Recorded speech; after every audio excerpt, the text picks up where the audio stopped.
Hello, എല്ലാവർക്കും നമസ്കാരം. നേപ്പാൾ യാത്രയുടെ ഞങ്ങളുടെ 4ാമത്തെ ദിവസമാണ് കേട്ടോ ഇന്ന്. ഇതിന് തൊട്ട് മുമ്പുള്ള വീഡിയോ എന്ന് പറയുന്നത് ഒരു സൺറൈസിൻ്റെ വീഡിയോ ആയിരുന്നു. അപ്പോൾ അത് കാണാൻ വേണ്ടിയിട്ട് ഞങ്ങൾ ഹോട്ടലിൽ നിന്ന് 5 മണിക്ക് എഴുന്നേറ്റിട്ട് പോയിട്ട് കണ്ട കാഴ്ച കഴിഞ്ഞ വീഡിയോയിൽ നിങ്ങൾ കണ്ടിട്ടുണ്ടാവും. കാണാത്തവരുണ്ടെങ്കിൽ ഇതിൻ്റെ മുകളിൽ ഞാൻ ഡിസ്ക്രിപ്ഷനിൽ കൊടുക്കാം. അപ്പോൾ അത് എന്തായാലും പോയിട്ട് കാണാം. ഇതാണ് ഞങ്ങൾ താമസിക്കുന്ന ഹോട്ടൽ കേട്ടോ. അപ്പം ഇവിടുന്ന് ഇനിയിപ്പോൾ നമ്മൾ വന്ന് ബ്രേക്ക്ഫാസ്റ്റ് കഴിച്ചിട്ട് നമ്മൾ അടുത്ത സ്പോട്ടിലേക്ക് പോകുന്നത് ബരാഹി ടെമ്പിൾ കാണാൻ വേണ്ടിയിട്ടാണ്. ഇപ്പം നമ്മൾ ആ സ്പോട്ടിലെത്തി. ഈ പടികളൊക്കെ ഇറങ്ങി ഇങ്ങനെ പോകുന്നത് കണ്ടപ്പോൾ നിങ്ങൾ വിചാരിക്കുന്നുണ്ടാവും തൊട്ടടുത്ത് തന്നെയാണ് ഈ ക്ഷേത്രം എന്നുള്ളത് അല്ലേ. പക്ഷേ അങ്ങനെയല്ല കേട്ടോ. ഈ ക്ഷേത്രം കാണാനായിട്ട് നമുക്ക് തോണി അല്ലെങ്കിൽ ബോട്ട് അങ്ങനെ വേണം പോകാൻ. ഈ തടിയുള്ള ആളാരാന്നറിയോ? നമ്മളുടെ ഡ്രൈവറാണ്. പുള്ളി വളരെ എന്താ പറയുക, ചിരിച്ച് എപ്പോഴും ഭയങ്കര പ്ലസൻ്റ് ആയിട്ടുള്ള ഒരാളാണ്. നല്ലൊരു ഡ്രൈവറെയാണ് നമുക്ക് കിട്ടിയത്. അപ്പം നമ്മളിവിടെ എത്തി. എന്നിട്ട് ഇവിടുന്ന് നമ്മൾ ടിക്കറ്റൊക്കെ എടുത്തു. നേപ്പാൾ എന്ന് പറയുമ്പോഴത്തേക്കും ഇപ്പം ടെമ്പിൾ തന്നെയാണല്ലോ കാണാൻ ഉള്ളത് എന്ന് വിചാരിക്കും. പക്ഷേ ഓരോന്നും ഓരോ പ്രത്യേകമായിട്ടുള്ള ലൊക്കേഷനിലാണ് ഇരിക്കുന്നത്. നല്ല ഭംഗിയുള്ള അറ്റ്മോസ്ഫിയറാണ് ചുറ്റും. ഇപ്പം ഇവിടെ നമ്മൾ വെള്ളമൊന്നും വലിയ വൃത്തി എന്ന് പറയാനായിട്ടൊന്നും ഇല്ല കേട്ടോ. കണ്ടാൽ തന്നെ നിങ്ങൾക്ക് മനസ്സിലാവും.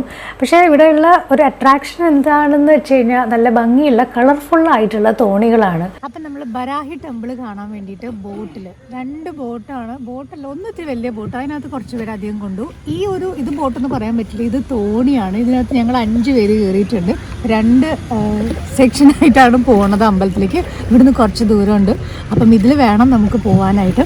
നമ്മളിവിടുന്ന് ടിക്കറ്റ് എടുത്തു. നമ്മുടെ ഹോട്ടലിൽ നിന്ന് രാവിലെ ഇറങ്ങിയിട്ടുള്ള ആദ്യത്തെ സൈറ്റ് സീയിലേക്കാണ് നമ്മൾ പോണത്. ഇന്ന് ബാക്കി കുറേ കാഴ്ചകൾ നമുക്ക് വരാനുണ്ട്. തൽക്കാലം നമ്മൾ ഇവിടുത്തെ ഈ ഒരു കാര്യം എൻജോയ് ചെയ്ത് അമ്പലവും കാണാം. അപ്പം ഇവിടുത്തെ ബാക്കിയുള്ള കാഴ്ചകളിലേക്ക് പോവാം. भैया क्या हम ट्राई करें?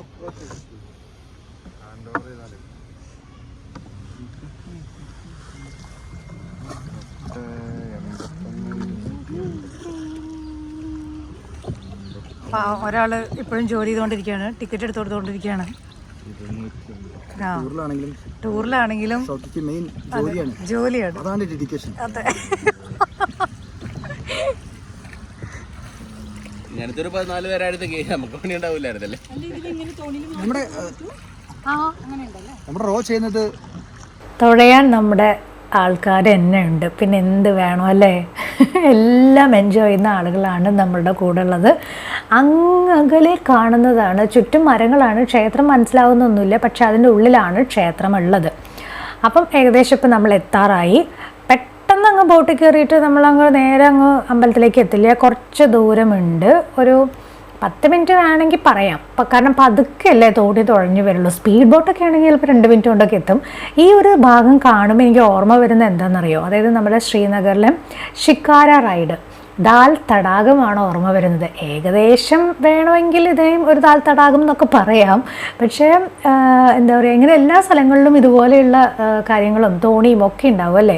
ശരിക്കും ഇത് കാണുമ്പോൾ എനിക്ക് ദാൽ തടാകം തന്നെയാണ് ഓർമ്മ വരുന്നത് കേട്ടോ. അതേപോലെ തന്നെ ഉണ്ട്. അവിടെ നമ്മളതിനെ ഷിക്കാര എന്ന് പറയും. ഇവിടെ പക്ഷെ അതിനങ്ങനെ പേരൊന്നും ആയിട്ട് പറയുന്നില്ല കേട്ടോ. പിന്നെ ഈ അമ്പലമാണ് ഇവിടുത്തെ മെയിൻ ആയിട്ടുള്ള ഒരു സ്പോട്ട് എന്ന് പറയുന്നത്. അപ്പോൾ അത് കാണാൻ ഇങ്ങനെ വരാനേ വഴിയുള്ളൂ, വേറെ വഴികളൊന്നും തന്നെ ഇല്ല. എന്ത് രസമല്ലേ കാണാനായിട്ട്. ക്ഷേത്രത്തിനുള്ളിലെത്തി. ഈ കുഞ്ഞതാണ് ക്ഷേത്രം കേട്ടോ.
ഭംഗിയാണ്. അതായത് 4 ഭാഗം വെള്ളം നടുവിലാണ് ഈ ഒരു ക്ഷേത്രം ഉള്ളത്. അപ്പൊ ഇവിടെ എല്ലാവരും നിറയെ പ്രാവുകളും കാര്യങ്ങളൊക്കെ ഉള്ളതുകൊണ്ട് അവർക്ക് ഭക്ഷണം കൊടുക്കാനും ഫോട്ടോ എടുക്കാനും വീഡിയോ എടുക്കാനും ഒക്കെ ഭയങ്കര തിരക്കാണ് കേട്ടോ. നല്ല രസമുണ്ട് കാണാൻ. എന്തായാലും ഈ ക്ഷേത്രത്തിന്റെ ബാക്കിയുള്ള കൂടുതൽ ഡീറ്റെയിൽസ് ഒന്നും അറിയില്ല. എല്ലാവർക്കും ഇഷ്ടമാവുന്ന ഒരു ലൊക്കേഷനിലാണ് ഈ ഒരു സ്ഥലം. നമ്മൾ ഇവിടെ ഒക്കെ വരുമ്പോൾ അതാണല്ലോ ഏറ്റവും വലിയ പ്രത്യേകത. ഓരോ ക്ഷേത്രങ്ങളിൽ ചെല്ലുമ്പോഴും ഓരോ പ്രത്യേകതകളാണ്, ഓരോ ആംബിയൻസ് ആണ്. അതാണ് നേപ്പാളിന്റെ ഏറ്റവും വലിയ പ്രത്യേകത.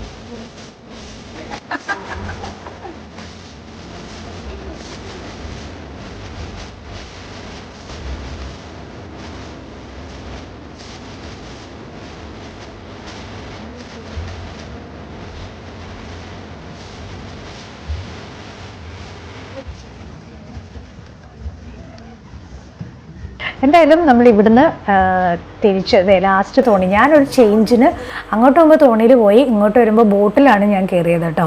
അപ്പം അതൊരു ചേഞ്ച്, രണ്ടും എക്സ്പീരിയൻസ് ചെയ്യാൻ പറ്റി. അങ്ങനെ 2 കാര്യം ഉണ്ടായി. ഇപ്പോൾ അതേ ടിക്കറ്റ് കൗണ്ടർ, നമ്മളിപ്പോൾ ഇവിടെ എത്തിക്കഴിഞ്ഞിട്ട് നമ്മൾ ഈ ജാക്കറ്റൊക്കെ ഇവിടെ തന്നെ ഊരി കൊടുത്ത് നമ്മൾ തിരിച്ചു പോകാൻ പോവാണ്. ബോട്ടിങ്ങിന് അത്യാവശ്യം റേറ്റ് ഉണ്ട് കേട്ടോ. അപ്പം അതൊക്കെ കണ്ട് നമ്മളിപ്പോൾ തിരിച്ച് പോവാണ്. ഇനി ഈ നേപ്പാൾ പൊഖാറ എന്ന് പറയുന്ന സ്ഥലം പൊഖാറ ആണോ പൊഖ്ര ആണോ എന്നുള്ളത്, അതിങ്ങനെ എന്താ പറയുക എന്നുള്ളത് ശരിക്കും പലരും പല രീതിയിൽ അത് പറയുന്നുണ്ട്. എന്തായാലും ഇതാണ് നേപ്പാൾ. കുറച്ച് ഭാഗം റോഡും കാര്യങ്ങളൊക്കെ കാണിക്കണമല്ലോ എന്ന് വിചാരിച്ചിട്ടാണ് ഞാൻ ഇത്രയും വിഷ്വലൊക്കെ ഞാൻ ഉൾപ്പെടുത്തിയേക്കുന്നത് കേട്ടോ. അപ്പം അതും കാണാത്തവർക്ക് ഒരു ഇതായിരിക്കുമല്ലോ, എന്താണ് ഇവിടെ, എങ്ങനെയാണ് ഇവിടെ എന്നുള്ളത് ചെറുതായിട്ട് മനസ്സിലാക്കാൻ പറ്റുമല്ലോ. നല്ല രസമല്ലേ കാണാനായിട്ട്. ഇപ്പം നമ്മൾ ബിന്ദുവാസിനി ടെമ്പിൾ എന്ന് പറയുന്ന ക്ഷേത്രത്തിലാണ് നമ്മൾ എത്തിയേക്കുന്നത്. അത്യാവശ്യം ആ താഴെ കാണുന്ന മുതൽ ഇങ്ങോട്ടേക്ക് ഒരു ഇത്രയും പടികളുണ്ട് കയറാനായിട്ട്. കുറച്ച് കുത്തനെയാണ്, എന്നാലും വലിയ കുഴപ്പമില്ല. ഇത്രയല്ലേ പടികളുള്ളൂ. ഇവിടെ എന്ന് പറയുന്നത് ഒരുപാട് ക്ഷേത്രങ്ങളുടെ സമുച്ചയമാണ്. ഒരുപാട് കുഞ്ഞു ക്ഷേത്രങ്ങൾ ഇതിനുള്ളിലുണ്ട്. പക്ഷേ അതൊന്നും കാണിച്ചു തരാൻ നിർവാഹമില്ല. ഇവിടെ വരെ ക്യാമറ അലൗഡ് ഉള്ളൂ, ഉള്ളിലേക്ക് ക്യാമറ പ്രവേശനമില്ല. അപ്പം അതുകൊണ്ട് അത്തരം കാര്യങ്ങളൊന്നും ഞാനിവിടെ ഉൾപ്പെടുത്തിയിട്ടും ഇല്ല. അപ്പം നമ്മൾ ഇനി ഇത് കഴിഞ്ഞിട്ട് വേറെ സെറ്റി റിവർ ജോർജ് എന്ന് പറയുന്ന അടുത്ത ഒരു സ്പോട്ടിൽ നമ്മൾ എത്തിയിരിക്കുകയാണ്. എൻട്രൻസിൽ നമ്മൾ വന്നു. ഇതിനുള്ളിൽ നമുക്ക് ടിക്കറ്റ് എടുക്കണം. അപ്പോൾ ടിക്കറ്റൊക്കെ എടുത്തു. ഓരോരുത്തരായിട്ട് അകത്തോട്ട് വന്നുകൊണ്ടിരിക്കുന്നു. ടിക്കറ്റ് നമ്മളുടെ കൂടെയുള്ള ആൾ എടുക്കുന്നുണ്ട്. അപ്പം ഇന്നത്തെ ദിവസം എന്ന് പറയുന്നത് നമുക്ക് എവിടെയും സമയം കളയാനില്ല കേട്ടോ. കാര്യം ഒരു 4-5 സ്പോട്ടുകളിൽ നമ്മൾ എത്താനുണ്ട്. അപ്പം അതുകൊണ്ട് തന്നെ നമ്മൾ എവിടെയും സമയമൊന്നും കളയാണ്ട് എല്ലാവരും നല്ല അനുസരണമുള്ള കുട്ടികളായിട്ട് നമ്മളുടെ കൂടെ ഇങ്ങനെ ഓരോരോ സ്ഥലങ്ങളിൽ വന്നുകൊണ്ടിരിക്കുകയാണ്. എല്ലാവരും വളരെ ഹാപ്പിയാണ്. ആർക്കും അങ്ങനെ ക്ഷീണം കാര്യങ്ങൾ അങ്ങനെയൊന്നും ഇല്ല കേട്ടോ. ഇപ്പോൾ ഇതേ നമ്മൾ ഈ സ്പോട്ടിലെത്തി. ഇതെന്താ സംഭവം എന്ന് നിങ്ങൾ വിചാരിക്കുന്നുണ്ടാവും അല്ലേ. ഇതിവിടെ ഇറങ്ങാൻ കുറച്ച് പാടുണ്ട് കേട്ടോ. നല്ല വഴുക്കലൊക്കെ ഉണ്ട്. അപ്പോൾ ശ്രദ്ധിക്കണം എന്ന് പ്രത്യേകം പറഞ്ഞിട്ടുണ്ട്. അപ്പം അതെല്ലാവരും പതിയെ അങ്ങോട്ടേക്ക് കിടക്കുകയാണ്. ഇതെന്ന് പറയുന്നത് ഒരു നൂല് പോലെ വരുന്ന, അല്ലെങ്കിൽ നമുക്ക് കൂടുതൽ വിസിബിൾ ആവാൻ വേണ്ട, ഞാൻ ആ ഒരു ഇത് കളയുന്നില്ല. എന്താണ് ഇവിടുത്തെ കാഴ്ച എന്നുള്ളത് നിങ്ങൾ ഇത് സ്കിപ്പ് ചെയ്യാണ്ട് തന്നെ കാണുക. എന്താണ് ഇതിൻ്റെ ഭംഗി എന്നുള്ളത് നിങ്ങൾക്കറിയാൻ പറ്റും.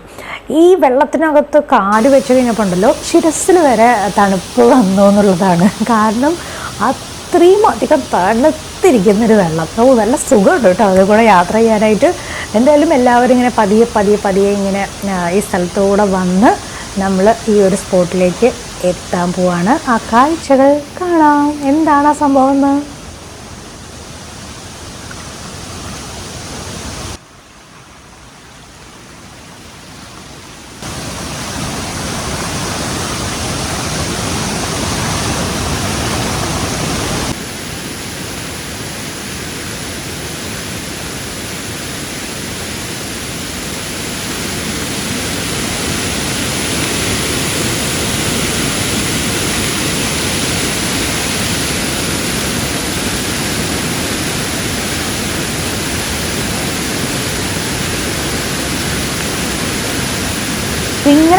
കാണുമ്പോൾ നമുക്ക് എത്ര ഭംഗിയുണ്ട് എന്നുള്ളതൊന്നും നമുക്ക് തോന്നില്ല. പക്ഷെ നല്ല രസമായിരുന്നു. അഗാധമായിട്ടുള്ളൊരു ഗർത്തം. ആ സ്പോട്ട് എങ്ങനെ വർണ്ണിക്കുക എന്നുള്ളത് എനിക്കറിയില്ല. അതുകൊണ്ട് ഞാൻ കൂടുതൽ കാര്യങ്ങൾ പറയുന്നില്ല. ഇത് വന്ന് കണ്ട് അനുഭവിച്ചറിയേണ്ട ഒരു സംഭവം തന്നെയാണ്. എല്ലാവർക്കും വളരെയധികം ഇഷ്ടപ്പെട്ടു. ഇനി നമ്മൾ അടുത്ത സ്പോട്ടിലേക്കാണ് പോകാൻ പോകുന്നത്. ഇത് എന്താണെന്ന് മനസ്സിലായോ? എന്തൊരു ഭംഗിയാണ്! ഇവിടെ വന്നു കഴിഞ്ഞപ്പോണ്ടല്ലോ ശരിക്കും നമ്മൾ വേറൊരു എന്ത് രസമായിട്ടാണ് തോന്നിയത്. ഇത് ഇവിടുത്തെ ബ്രിഡ്ജാണ്. ഇതും ഒരു എല്ലാവരും വന്ന് കാണേണ്ട ഒരു സ്പോട്ടാണ്. ടൂറിസ്റ്റ് സ്പോട്ട് തന്നെയാണ്. രണ്ട് ഭാഗവും നല്ല ഭംഗിയുള്ള കാര്യങ്ങളാണ് കാണാനുള്ളത്. നല്ല വെയിലും കാര്യങ്ങളൊക്കെ ഉണ്ട്. പക്ഷേ എന്നാലും വലിയ കുഴപ്പമില്ല. നമുക്കതൊന്നും നോക്കിയിട്ട് നമുക്കത് വേണ്ടാന്ന് വെക്കാൻ പറ്റില്ലല്ലോ. അപ്പം നമ്മൾ ഇവിടുന്ന് ഫോട്ടോസും വീഡിയോസും അത്യാവശ്യം എൻജോയ് ചെയ്ത് എല്ലാവരും ഈ സ്പോട്ടിൽ നിന്ന് നമ്മൾ പോവാണ്. അടുത്ത ഒരു സ്പോട്ടിലേക്ക് നമ്മൾ ഇപ്പം എത്തി. Gupteswar Mahadev cave temple. അത് കാണാനാണ് ഇനി നമ്മൾ പോകുന്നത്. അപ്പോൾ അതിൻ്റെ എൻട്രി മുതൽ ഇവിടെ നിറയെ സ്പോട്ടുകളും കാര്യങ്ങളിലുമായിട്ട് ഷോപ്പുകളും കാര്യങ്ങളൊക്കെ ഉണ്ട്. ആകെ ഒരു പ്രത്യേക ഒരു ആംബിയൻസ് അല്ലേ. ഒരു ഇഷ്ടിക കളർ എന്നല്ലേ ഇതിനെ പറയാം. ആ കളറിലാണ് ഈ ബിൽഡിങ് മൊത്തം ഇരിക്കുന്നത്.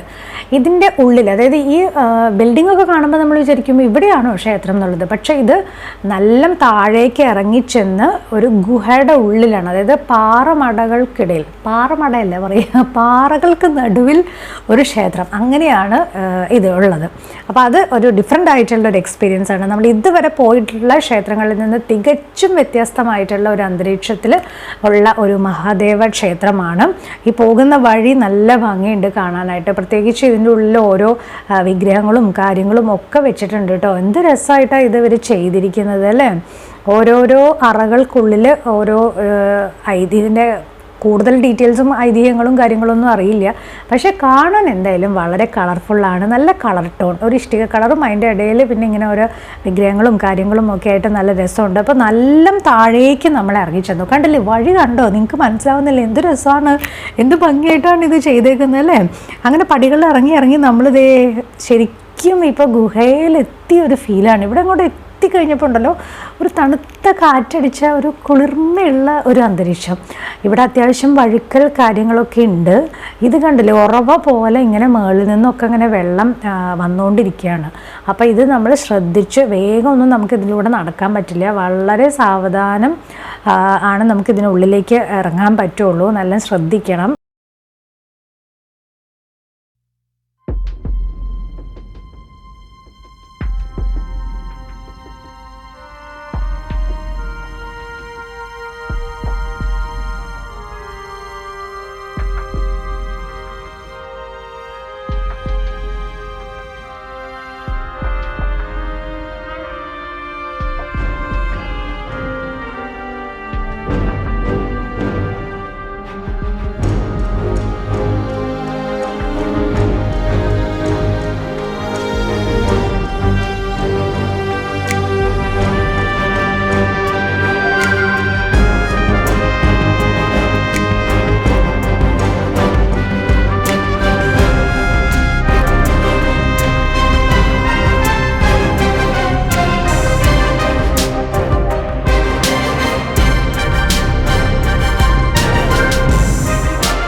അപ്പോൾ ഈ ഒരു കാഴ്ചയോടുകൂടെ നമ്മൾ ഇന്നത്തെ പൊഖാറയിലുള്ള എല്ലാ കാഴ്ചകളും നമ്മൾ അവസാനിപ്പിച്ചിരിക്കുകയാണ്. എല്ലാം നമ്മുടെ ഇന്നത്തെ കഴിഞ്ഞു.